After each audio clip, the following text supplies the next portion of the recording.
हमारे latest video प्राप्त करने के लिए चैनल को सबसे पहले सब्सक्राइब करें, इसे लाइक तथा शेयर करें ताकि हमारे नवीनतम वीडियो आपको मिल सके। इस चैनल पे आप सभी विषय की तैयारी कर सकते हैं। आगे वीडियो देखें। नमस्कार, मैं आचार्य गोपाल जी इस बार आप लोगों के लिए लेकर आया हूं संधि प्रकरण। देखिए, संधि के बारे में जानने के पहले मैं आपको संधि का चार्ट बताना चाहता हूं। देखिए, संधि है, संधि के तीन भेद हुए: स्वर संधि, व्यंजन संधि और विसर्ग संधि। पुनः स्वर के 5 भेद हैं मुख्यतः: दीर्घ, गुण, वृद्धि, यन, आयाति। परंतु पाणिनि के सूत्रानुसार 3 और भेद माने जाते हैं। यह है आपको पूर्व रूप, परिरूप, प्रगृह्य का प्रकृति भाव, प्रगृह्य संधि का प्रकृति भाव। ठीक है, तो संधि के लिए जानिए कि यह है क्या। संधि प्रकरण है, यह वर्णों की संहिता है, वर्णों की संयोग की संहिता है, शास्त्र है। इसमें यहां देखिए, परः सन्निकर्षः संहिता। ठीक है, देखिए है क्या वास्तव में, वर्णानाम परस्परम विकृतिमत साधनम संधि। तो वर्णों के परस्पर संयोग होने के फलस्वरूप जो परिवर्तन होता है, परिवर्तन से जो नया शब्द बनता है, नया वर्ण बनता है, वही संधि है। उसके बारे में ही हम लोग देखेंगे। तो यहां क्या है, सम उपसर्ग युक्त धा धातु, सम उपसर्ग और धा धातु से मिलकर के संधि बनता है, जिसका अर्थ होता है अच्छी तरह से मिलना। ठीक है, अब देखिए संधि में है क्या। सबसे पहले संधि की परिभाषा को थोड़ा सा जान लीजिए और अच्छी तरह से, कि दो वर्णों के अतिशय सामीप्य के फलस्वरूप, दो वर्णों के अतिशय सामीप्य के फलस्वरूप जो विकार या परिवर्तन होता है उसे संधि कहते हैं। ठीक है, दो वर्णों के अतिशय सामीप्य के फलस्वरूप जो विकार या परिवर्तन होता है उसे संधि कहते हैं। ठीक है, संधि मैंने बताया कि होता है 3 प्रकार का: स्वर संधि, व्यंजन संधि और विसर्ग संधि। तो सबसे पहले स्वर संधि को देखें। स्वर संधि को अच संधि भी कहते हैं, क्योंकि इसमें अच प्रत्याहार है मुख्य रूप से स्वरों में, इसलिए इसका अच संधि नाम है। एक चीज देखिए, स्वर संधि में क्या है कि जब दो स्वरों के अतिशय सामीप्य के फलस्वरूप जो परिवर्तन होता है, जो संधि बनते हैं, उसे स्वर संधि कहते हैं। उदाहरण देख लीजिए, कमलाकार, कमल धन आकार, कमलाकार। यहां क्या है, अ और आ, अ और आ मिलकर बन गया आ, वही अ और आ मिलकर बना आ, कमलाकार। देखिए हम यहां वर्ण विन्यास किए हुए हैं। कमला है ना, कमल यहां है, देखिए अ है ना इसमें, उसी तरह से आकार का पहले अ है, आ है, तो ये इसका अ और ये आ, आकार का आ, ये दोनों मिलकर के कमलाकार शब्द। अब देखिए, मैंने बताया स्वर संधि के मुख्यतः 5 भेद होते हैं। तो सबसे पहला दीर्घ की बात की, तो दीर्घ संधि जो है उसका सूत्र है प्रमुख, देख लीजिए, अकः सवर्णे दीर्घः, अकः सवर्णे दीर्घः। अक वर्ण के साथ यदि समान वर्ण आए तो उसका दीर्घ हो जाता है। ठीक है, अक वर्ण के साथ यदि समान वर्ण आए तो उनका दीर्घ हो जाता है। अक मतलब क्या हुआ, अ, ई, उ, री, लृ, ये हो गए अ, अक प्रत्याहार के अंतर्गत। तो इसके साथ अगर यही वर्ण आए, इसी के तरह का ह्रस्व या दीर्घ, तो उनका दीर्घ होता है। जैसे उदाहरण देखिए, अ और अ मिलके आ बन रहा है, परम धन अर्थ, परमार्थ। उसी तरह से रत्न धन आकार रत्नाकार और आ मिलके आ बना। शिक्षा धन अर्थी शिक्षार्थी, देखिए आ और अ मिलके आ बन रहा है। उसी तरह से विद्या धन आलय, देखिए आ और आ मिलके आ बना। गिरि धन इंद्र गिरिंद्र, ई और ई मिलके दीर्घ ई बना। कपि धन ईसह कपीसह, देखिए हर्षई और दीर्घ ई मिलके दीर्घ ई बन गया। उसी तरह से मही धन इंद्र महेंद्र, दीर्घ ई और हर्षई मिलके दीर्घ ई बना। उसी तरह से श्री धन ईसा है श्रीसा, दीर्घ ई और दीर्घ ई मिलके दीर्घ ई बना। तो ठीक इसी तरह से और देखिए भानु धन उदय भानुदय, हरसौ हरसौ मिलके दीर्घ उ बन गया। लघु धन उर्मी लघु उर्मी, देखिए हरसौ दीर्घ मिलके दीर्घ बन गया। बधु धन उत्सव बधुत्सव, देखिए दीर्घ मिलके दीर्घ बना। भू धन ऊर्धवम भूर्धवम, दीर्घ मिलके बना दीर्घ। मातृधन ऋणम मातृणम, री और री मिलके दीर्घ री बना। ठीक है, तो ये इसके बाद कुछ अपवाद भी है, उसको जान लीजिए।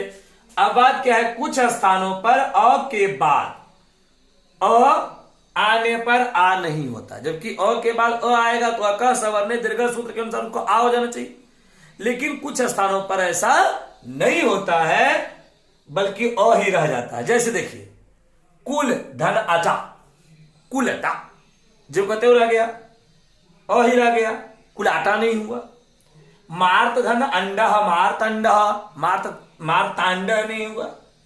सक धन अंधु सकंधु सकांधु नहीं हुआ। कुछ स्थान पर वैसे ही है, हरस्व या दीर्घ ई उ का योग नहीं होता है, वो ज्यों के त्यों रह जाते हैं। जैसे हरि धन ईसा हरि ईसा, हरि धन ईसा हरि ईसा। विष्णु धन उमेशो विष्णु उमेशो, जो कहते हैं रह गया। ठीक है, तो इसको देखिए, हम लोग आगे देखते हैं।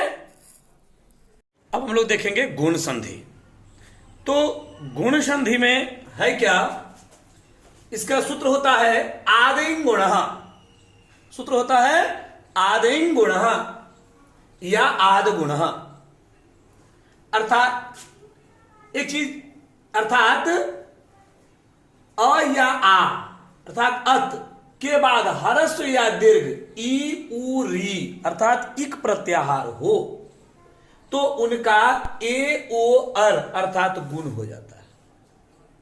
ठीक है, इक का गुण हो जाता है यदि इक अ आ या अत के पहले है। अत मतलब अत या आत लिखते हैं, यहां मैंने लिखा है अ आ को अत या आत कहते हैं। ठीक है, तो अत हो या आत दोनों एक ही चीज है। तो अ आ के बाद यदि इक प्रत्याहार आए, इक मतलब ई उ री प्रत्याहार आए तो उनका गुण हो जाता है, अर्थात ए ओ अर हो जाता है, ए ओ अर हो जाता है। जैसे उदाहरण के तौर पे देखें सूर्य धन इंद्र सुरेंद्र, यहां पे आप देखिए, यहां पर अ ई मिलके बन गया ए। ठीक है, उसी तरह से महाधन इंद्र आ ई ए हो गया महेंद्र। फिर देखिए गण धन ईसा गणेश अ धन ई मिलकर बना ए। वैसे ही देखिए आ में ई ए रमा धन ईसा रमेश। उसी तरह से सूर्योदय हमें देखिए अ उ मिलकर बना ओ, सूर्य धन उदय सूर्योदय। अगला उदाहरण देखिए एक धन ऊणः एक ऊणः अ उ मिलकर बन गया ओ। अगला देखिए गंगा धन उर्मी गंगोर्मी, गंगा धन उर्मी गंगोर्मी, यहां देखिए आ उ मिलकर बन गया ओ। अगला देखिए देव धन ऋषि देवर्षि, देव धन ऋषि देवर्षि, यहां देखिए अ धन री हो गया अ। महाधन ऋषि महर्षि आ धन री अर। लेकिन इसके कुछ अपवाद भी हैं। अपवाद क्या है? जैसे देखिए स्व धन इरणी इरणी, स्व धन इरणी स्वैरिणी, आ ई मिलके ए आय हो गया, जबकि होना चाहिए था ए, लेकिन हो गया यहां ए, वृद्धि की तरह हो गया। अगला देखिए, प्रधन ऋक्षते प्रार्थते, देखिए आर हो गया और ई, जबकि होना चाहिए था इसको अर में हो गया आर। उसी तरह से शीत धन ऋतः शीतार्तः, यहां देखिए आर हो गया और ई मिलके। उसी तरह से प्रधन ऊढ़ा प्रऊढ़ा, ओ होना चाहिए था और ऊ मिलके, लेकिन अ हो गया। ठीक है, तो ये हम लोग देखे गुण संधि। गुण संधि के लिए एक चार्ट है, एक सारणी है, समझने के लिए समझ लीजिए। अ आ के बाद ई आए तो ए, अ आ के बाद ऊ आए तो ओ, अ आ के बाद री आए तो अ, ये होता है। ठीक है, इसे ध्यान में रखेंगे। आगे देखते हैं हम लोग वृद्धि संधि। सूत्र होता है वृद्धि रेची या रील री तोरवा रालोच, वृद्धि रेची रील री तोरवा रालोच। ठीक है, तो यह है जैसे अत के बाद यदि एच ए ओ अगर हो तो उनका वृद्धि एक आदेश, तो ए का आई और ओ का औ, तो ये वृद्धि एक आदेश हो गया। और रील री मिलकर के विकल्प से बनता है, री का हो गया आर, अलरी का हो गया आल। जैसे देखिए आत्रधन एव अ ए मिलकर बना आई, अत्रैव परम धन ऐश्वर्यम परमैश्वर्यम, अ धन आई बन गया। तदाधन एव तदैव तदैव आधन ए। महाधन ऐश्वर्यम महेश्वर्यम, आधन ए हो गया। अगला देखिए, मम धन औषधम ममौषधम, मम धन औषधम, अ धन औ मिलकर बन गया औ, मम औषधम। अगला देखिए, महाधन ओजह महोजह, ठीक है, आ ओ मिलकर बन गया औ। महाधन औषधम महोषधम। उसी तरह से प्रधन ऋणम प्राणम, प्रधन लृकार प्रालिकार, अधन लृ आल हो गया। इसके भी कुछ अपवाद है, जैसे बिंबो धन ओष्ठ होना चाहिए, बिंबोष्ठ, बिंबोष्ठ नहीं होकर बिंबोष्ठ हो जाता है। अधन ऊ धन ओ मिलकर बन गया ओ ही, औ होना चाहिए था लेकिन ओ, अपवाद। प्रधन एष्यति होना चाहिए था प्रेष्यति, लेकिन वो नहीं होकर के होता है प्रेष्यति, अधन ए मिलके ए ही रह गया। उपधन औषधि, तो उपौषधि होना चाहिए था, है ना। और के बाद ओ आया तो औ होना चाहिए था, लेकिन औ नहीं होकर के ओ ही रह जाता है, उपौषधि ही होता है। ठीक है, अब वृद्धि संधि के लिए भी एक आसान चार्ट हमने यहां तैयार किया है, इसको देखिए।